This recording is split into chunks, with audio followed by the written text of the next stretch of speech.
Hey rugby fans, welcome back. Thank you for joining us again as we're coming towards the end of our journey to choose the best players from the Tyrrell's Premier 15's 2019-2020 season.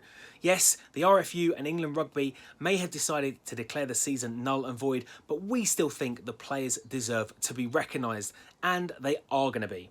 If you haven't seen any of this series yet, well, basically I'm joined by a crack panel of experts, Johnny Hammond, Rachel Burford and Fiona Thomas, as we look at the best players from across the league in specific positions throughout the whole year. And by the end of it, we're going to have a team of 15 who are going to be crowned our team of the year. Not only that, we're going to be choosing our players as well. If you don't know how this works, basically the players have to have played at least 8 games, and also we choose the players that have played in that specific position the most. So for example, if a player plays 2 games at wing but 5 games at centre, well, they get chosen as a centre. Anyway, we've done the centres, we're now moving on to our back three. It's time to mix pace and power.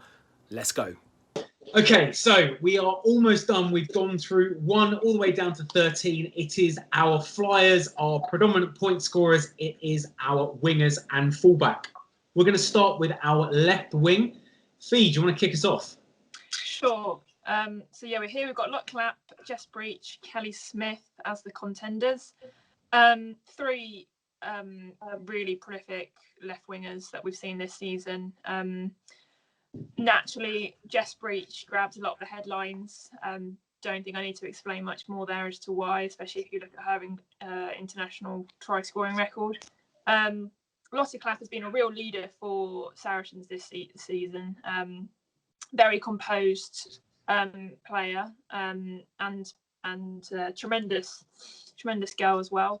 For me, I'm going to go though for Kelly Smith. I think she's been in such sterling form this season for Gloucester Hartpury, and I know she's not scored any of her tries against the top 3, but I think that is reflective of where Gloucester Hartpury are at the moment in terms of results against the so-called kind of top 4 in this league. I know she's not had the same kind of form replicated for country for England kind of in recent months, but for me, Kelly has been a real kind of firecracker down that wing.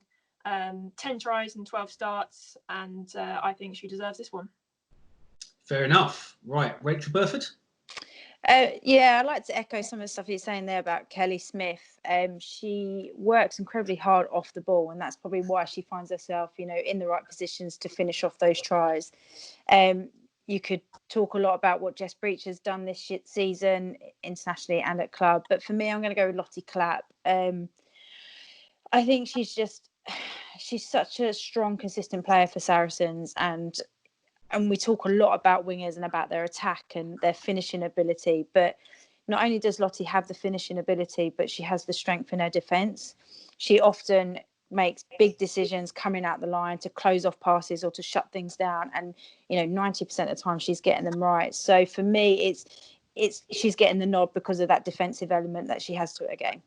Interesting. Johnny Hammond, the man not known for his pace. You want to round us off? Ooh. I'd refute that. Honestly, if there's a bar in front of me, my pace.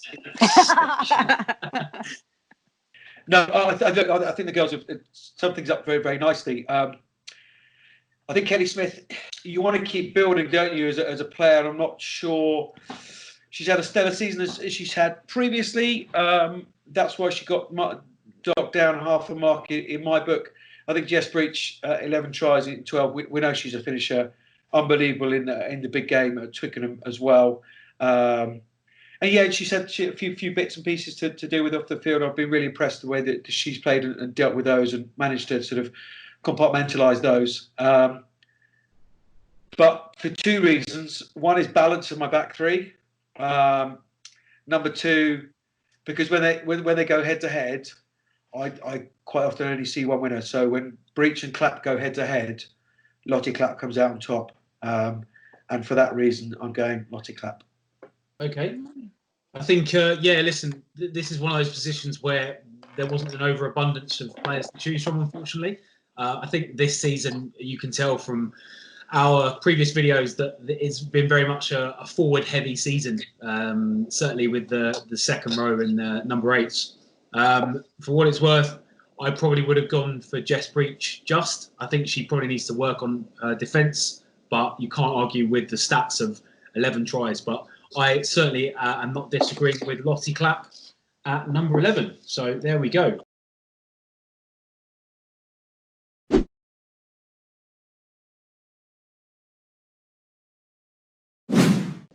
Okay, so moving on to our right winger. Let's go the different way. Let's start off with Johnny now. Yeah, I think Ellie Underwood for Gloucester Hartpury is certainly in the mix. For the eight tries in 11 performances. Yeah, I think she's been very good. Fabulous try. Who was it against? Was it? Yeah. Yeah. Last minute, she ran from inside her own half and dotted down. Yeah, and I think England are very settled, and Tom Middleton certainly knows who he wants his wingers to be. So to push into that bracket, especially when you've got guys like Claudia McDonald who can swap and change in there to break into that Six Nations campaign, was credit to how well she's been playing.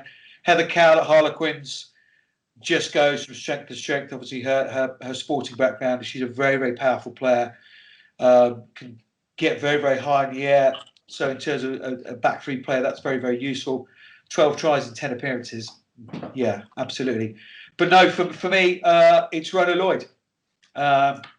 15 tries in nine appearances. She was just scoring for fun. And of course, it's very easy, isn't it, when you've got balls fizzing around or being dribbled inch perfectly from Kate Dairy-Clean's boot or Emily Scarrett's hand. But no, Rona Lloyd has taken every opportunity, not only for Loughborough, but she was very, very good for Scotland on their South African tour as well. So yeah, Rona Lloyd for me is my 14 of the season. Fee Thomas. Got to give it to Rona. They say the wing is a lonely place, but by God, Rona has been busy this season with 15 tries.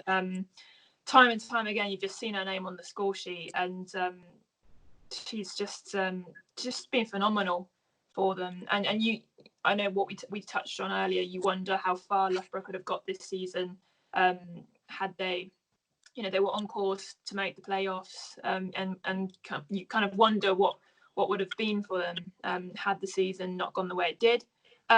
So yeah, she's the number one for me. I've got to kind of give a shout out to Heather Cowell though as well. Former gymnast actually. She's been very, very explosive for Quins this season. And I'm surprised, or maybe I'm not surprised that she's not kind of featured yet in the Red Roses squad, but I think she's definitely one to watch for the future. Rach, do you want to round us off? Obviously, we look like we've got Rona in, but it'd be good to hear yours. To be honest, I was going to go for Heather Cowell because I think she's kind of got all the finishing ability that Rona Lloyd has, but she just has a bit more in her game. She's really, from her gymnast background, she's so powerful and strong in the contact, in the ruck. She's great on kickoffs, so I think she's got a few more strings to her bow.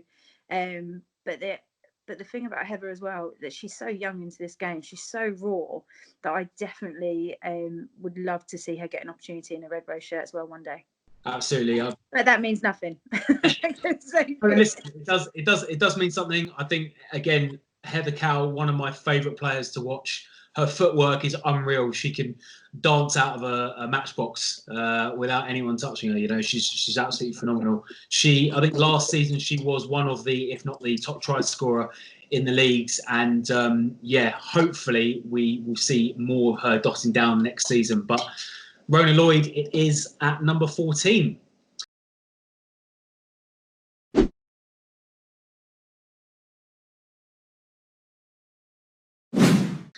And that brings us on to our last position, fullback, the one player who it's a thankless task, the last line of defence, but also expected to cover every single blade of grass and add to that a team's attacking threat. So to kick things off, Rachel, do you want to start with your nomination or your 15?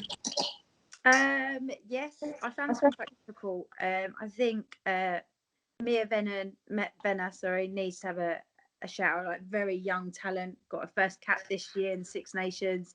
When you look at her, you think she's a scared mouse, but the way that she plays and the calmness and the collectiveness that she has, and she completely surprises people. So she's definitely somebody to look out for. I think Sarah McKenna has had a relatively strong season, not as strong as last year. But she's always solid. She's somebody that you just continuously rely on in that backfield, make good decisions, good on the boot, covering the ground. But for me, Abby Dow is going to be my fullback for this year. Just the ability to be able to switch from wing, and she brings what she does on the wing into that fullback position. And she's just so strong. She's one of the hardest people to tackle, and you want somebody like that who's playing in 15 to come into the back line, to line break through. You want somebody that with that kind of injection of strength and power. So for me, it's Abby Dow. Okay, Johnny. Yeah, 100% agree. Olivia Jones has had some bright moments, as has Lucy Atwood at Bristol. But yeah, Abby Dow, very, very intelligent lady. And I felt before she used to dip in and out of games. Look, everything's relative. But yeah, we're just dipping in and out. That's quite often the way with intelligent players. But this season, she really knuckled down. I know we're talking about Premier 15s here, but yeah, exceptional out in France, beginning of the Six Nations. Yeah, and to move from wing and to fullback, her work in the air, she never dies with the ball. She always fights, whether that's in offence or defence. She really, really fights for everything. Pushes right through the tackle. Great leg drive on her. She has had an exceptional season, and she is comfortably my fullback. Brilliant. And Fee, I guess it's kind of irrelevant, but good to hear your thoughts as well. Yeah, Abby Dow for me, 100%. She has eaten up space whenever she gets the ball this season. She's so fast. She's got such rapid pace on her. It's incredible. We've seen that at Wasps this season. We saw it in the Six Nations. As Rach said, I wouldn't want to, just the thought of her running at you. She's such a nippy little fullback as well. So yeah, she gets my nod.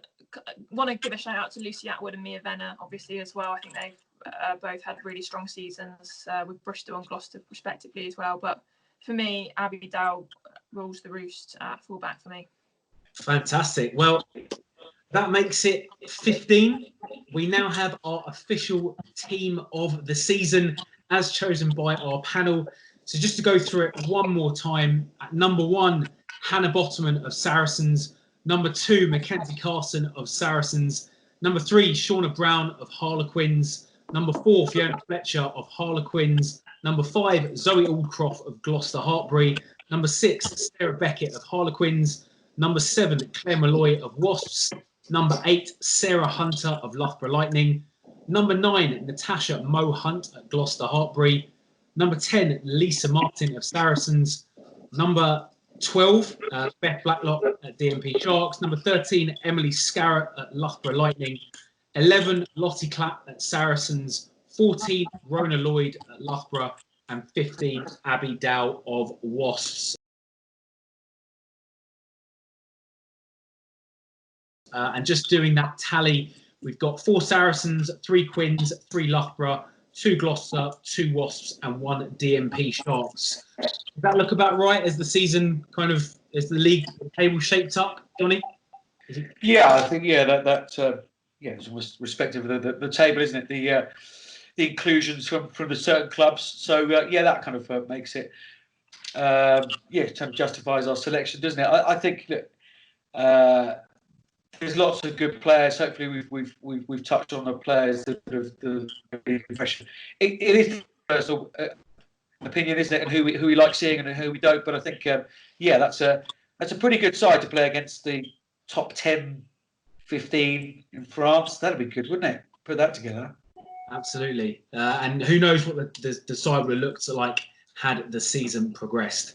So there you have it. That is our Women's Rugby Show 2019-2020 Team of the Season.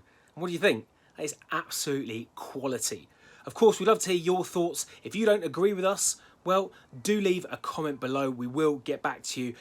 And we are not done yet, because in our final episode in this series, we are going to be awarding the individual players for their efforts this season. We've chosen our team, and now it's time to choose the best players from across the league. Of course, thank you very much to our panel. They've been amazing, and thank you for watching. We will see you very, very soon. Stick around.